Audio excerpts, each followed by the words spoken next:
ਉਹਨਾਂ ਦਾ ਹੁਕਮ ਚੰਦ ਮਿੰਟ ਦੀ ਹਾਜ਼ਰੀ ਬਾਜੀ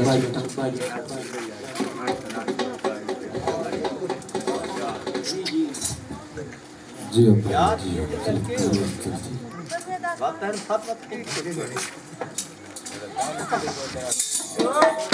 هلا هلا هلا هلا هلا معك هلا هلا هلا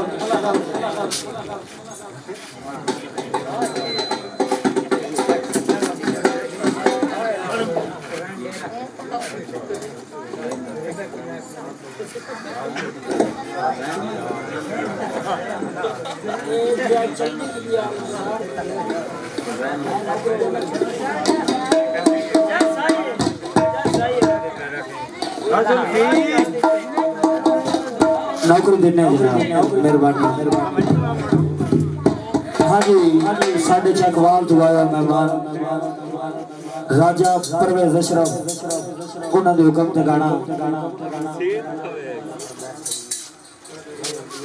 توجہ سائیں تو میرا غربت مال لکھا کوئی نہیں جیو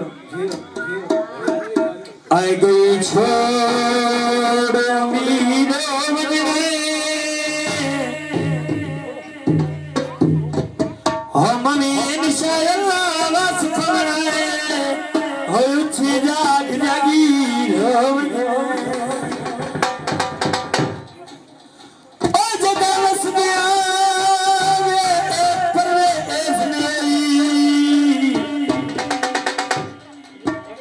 آئے تیرا ٹھیک زمین ہو مجھے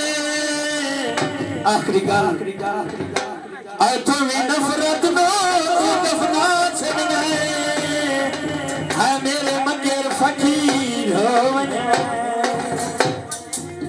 ہیا چٹے روپے مایا او پیاری گھری باندے او تینو یاد نہ رے مایا ہے چٹے روپے مایا ہو دنیا وان دی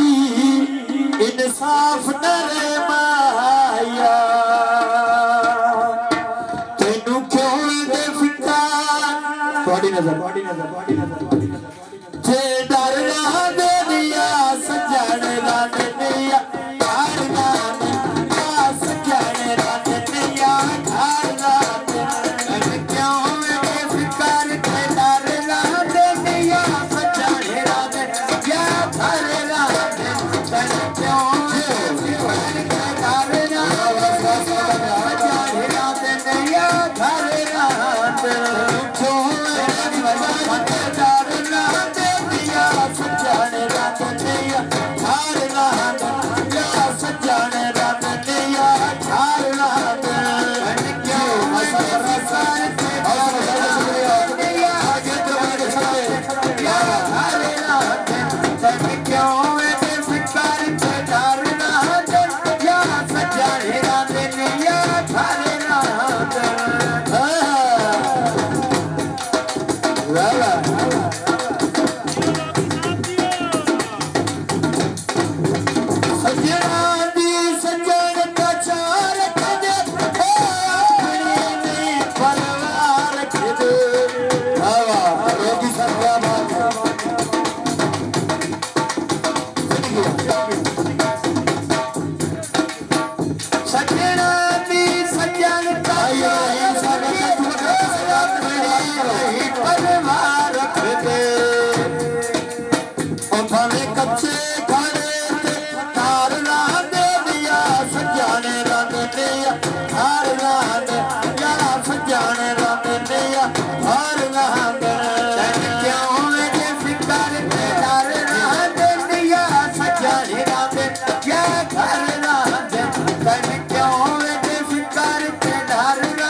ਛੇਤੀ ਹੋਵੇ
हाँ जी